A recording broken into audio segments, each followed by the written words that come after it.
So hello everybody, this is Bhante Joe here, and I'm just here outside the Bundokyaya Solitary Kuti, and thought to record a short Owada for the internet. So I thought that could start with just a little meditation, so we can lean forward a bit and arch the spine, and look about 3 feet in front, and close our eyes. And can spread thoughts of goodwill to our right hand side, wishing may all beings to my right be happy and at ease. May they put in place the causes necessary to be happy and at ease. And we can make the mind infinite, can make it unbounded, all the way to the ends of the universe and beyond, in every dimension. May all beings to my right be happy and at ease.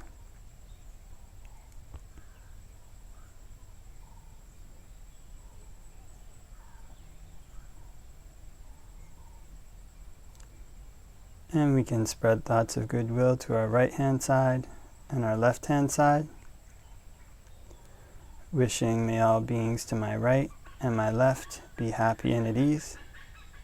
May they put in place the causes necessary to be happy and at ease.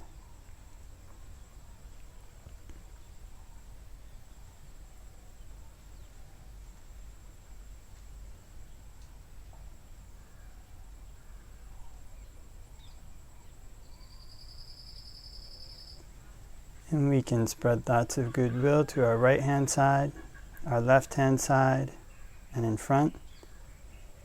May all beings to my right, my left, and in front be happy and at ease. May they put in place the causes necessary to be happy and at ease.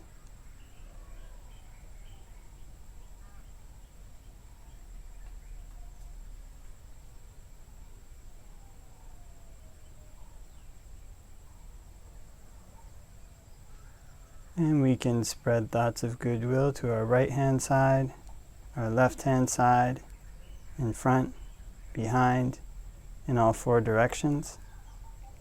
May all beings in all 4 directions be happy and at ease. May they put in place the causes necessary to be happy and at ease.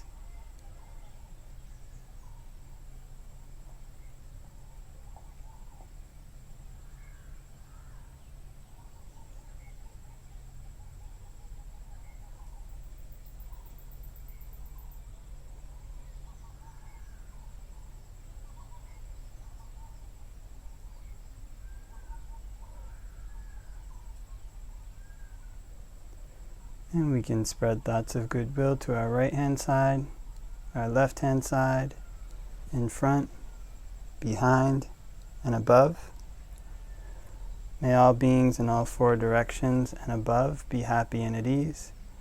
May they put in place the causes necessary to be happy and at ease.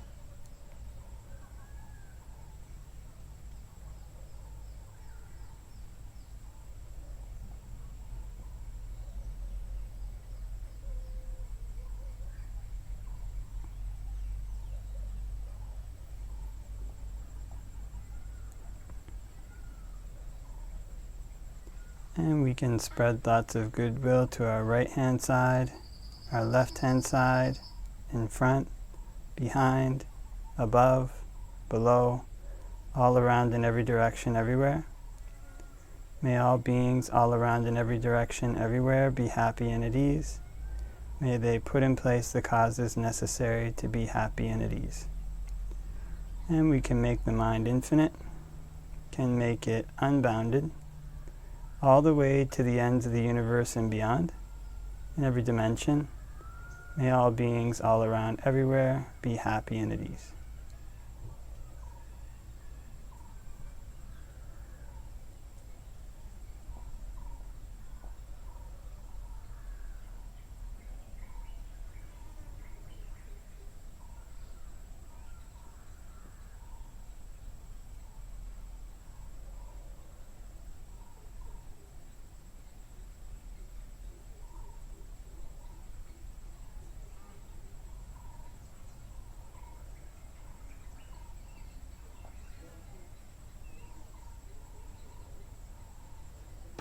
Before we finish meditating, can spend a bit of time contemplating impermanence how all phenomena that are subject to arising are subject to ceasing.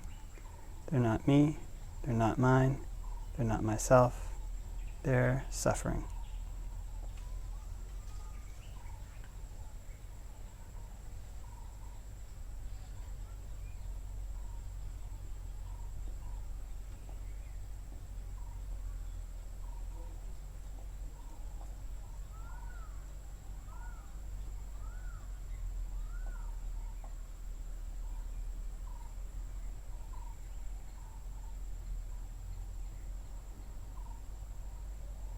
And can open our eyes and do a short Awada for the internet.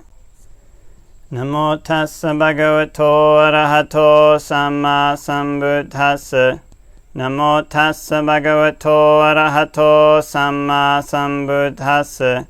Namo tassa bhagavato arahato samma sambuddhassa. Buddhaṃ saraṇaṃ gacchāmi, Dhammaṃ saraṇaṃ gacchāmi, Saṅghāṃ saraṇaṃ gacchāmi. Tatiyampi Buddhaṃ saraṇaṃ gacchāmi, Tatiyampi Dhammaṃ saraṇaṃ gacchāmi, Tatiyampi Saṅghāṃ saraṇaṃ gacchāmi. Tatiyampi Buddhaṃ saraṇaṃ gacchāmi, Tatiyampi Dhammaṃ saraṇaṃ gacchāmi, Tatiyampi Saṅghāṃ saraṇaṃ gacchāmi. So hope that everybody's having a great day, wherever it might be. And yesterday was Christmas here and everywhere around the world. And of course, Christmas is not a Buddhist holiday. It's a Christian holiday. But remember when I was young, having these kind of very strong memories of Christmas time. And the festivities around Christmas time and the anticipation of opening presents and waiting for Santa Claus and snow and all these different things. So these kind of things that happen to us early in our life can carry quite an impression. And so I was talking to a family member, called them to wish them a Merry Christmas, and they asked if Christmas was celebrated here in Sri Lanka. And said, I think Sri Lanka has maybe a 9% Christian population. And Buddhists, I think, are about 70%. I'm not sure, maybe Christianity's 12. I can't remember the exact number. But it has a Christian population here. And I remember when I was in Canada, just before coming here, some people came to the monastery, and they were all Sri Lankans, and I was talking to them. And I assumed they were all Buddhists, but actually some of them were Christians.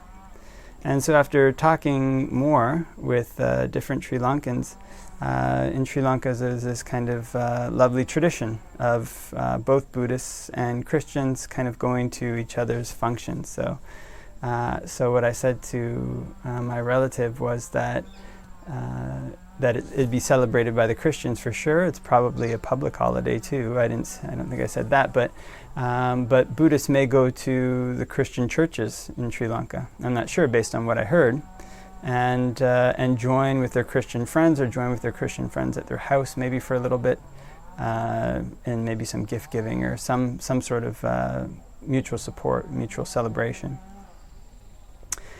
So in Buddhism and Indian religions in general, they weren't totally exclusive religions. So they weren't totally exclusive in the sense that good actions, that certain good actions were seen to bring results, and that those results that came from those actions, at least especially in Buddhism, were things that happened almost mechanically.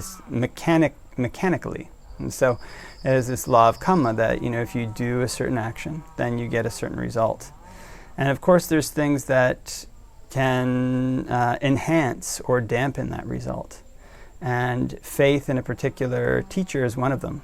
But the action in and of itself is something that will bring results. So there was somebody who came to the Buddha and they said, I've heard that the Samana Gautama says something like, paraphrasing, that gifts should only be given to me. Do they misrepresent? Do they misrepresent you by saying this? And the Buddha says, yes, they misrepresent me. And it's kind of, I say that even if somebody were to take some leftover food and throw it into a pond and say, may this be for the benefit of the animals in the pond, then there would be, they would make merit from that.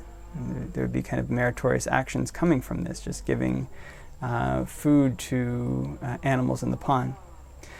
And so in this way, there's this tradition in Buddhism, and also it seems in Indian religions in general, that that basically goodness isn't, Buddhism doesn't have a monopoly on goodness. And kind of no religion has a monopoly on goodness. It's kind of goodness is something that you can practice in many religions with many different philosophies. If it's something that's valued and something that people practice, then they get results from that. But then, as in every religion, there's kind of there's a reason that that's a separate religion. So it's not. There's this balance. It's not the case that that Buddhism tends to think that has a kind of lock. Only goodness can happen in Buddhism, and in Indian religions in general, it's this way. But there's also reasons why the Buddha taught, and reasons why one becomes a Buddhist. And so, for this reason, it's kind of also there's this this idea that gifts given, or gifts given with certain intentions to certain people, practicing in certain ways, they bring the greatest fruits. And so, in this way, kind of practicing in line with the Buddhist teachings is seen to be the highest thing. It's kind of so. In Buddhism, it's seen that there's many different spiritual teachers, and that these spiritual teachers can teach the way to heaven, and that or various heavens. Even they can teach very high meditative absorptions, but it's only when a Buddha arises that he teaches the way out of samsara. He teaches the way out of the cycle of birth and death. And before the Buddha died, and there's other places too, where he went up to, I think it was the very last disciple who came up to the Buddha and said, I'm confused, all these various spiritual teachers, they come and, exalt their doctrines and disparage other people's doctrines. As far as I remember, this is another paraphrase. And I'm confused as to what it should, which one I should follow. And the Buddha basically said, wherever there's a Noble Eightfold Path, that's where there's a contemplative of the first degree, the second degree, the third degree, the fourth degree. That means a stream enterer, a once returner, a non-returner, an arahant. So wherever there's not a Noble Eightfold Path, then we don't find these types of beings. And so, on the surface, it seems that means that in all religions there could be this Noble Eightfold Path. But then later the Buddha says, other teachings are devoid of contemplation. In this same sutta, just after saying that, he says, other teachings are devoid of true recluses. Basically, true recluses are only found in the Buddha's teachings. So this is what you might call the exclusive element of Buddhism. Why a Buddhist, say, would rejoice or celebrate in Christmas, in the goodness that's happening at Christmas, and the giving of gifts, and why, in line with the Buddhist teachings, there's no problem to respect the excellent qualities that are found in other religions. But also, it's not a complete acknowledgement of equality between every single religious philosophy. And kind of in the Buddhist teachings, his teachings are seen as the highest teachings, the ones leading to Nibbana. And he's seen as the supreme teacher of gods and humans. And this isn't just the case in Buddhism, this is also the case in basically every single religion. Every single religion is a separate religion because it has its own reasons for believing that that philosophy is the highest philosophy. So it's interesting, in ancient India, about 500 years after the Buddha passed away, there was the first of what they call the Mahayana Sutras was written. And these were the proto-Mahayana Sutras. And kind of they came up with a doctrine that was different than the doctrine that the Buddha had taught in the suttas. It's kind of changed certain things about it and added certain elements to it. And so these went on. These kind of suttas kept being created.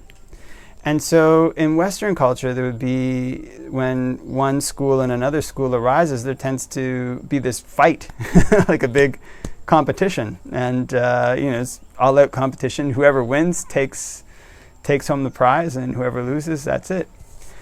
But in the Indian tradition, they found evidence that the monks who were Mahayana, the monks who were from Theravada schools, there were many different Theravada, you could call them Theravada schools at that time, who didn't accept the authority of these new sutras, that they basically lived together in the same monasteries.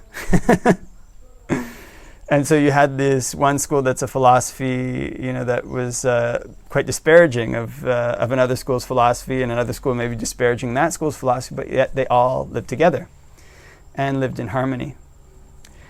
And so what this tends to show is that ancient Indian philosophy had this tolerance for differences. And we could recognize that although, of course, there's philosophical reasons why people will choose one teaching over another, choose one tradition over another, there's also reason to respect other people's traditions. There's also reason to respect other people's teachings, because there's goodness in almost every religious teaching. One can find, if one searches for it, this goodness. And that goodness is a common ground on which people can agree, on which people can live together, on which people can visit each other's temples, maybe attend each other's ceremonies, on which people can respect one another, and on which people can support one another in doing these important and wholesome good deeds that are valued by religions almost everywhere.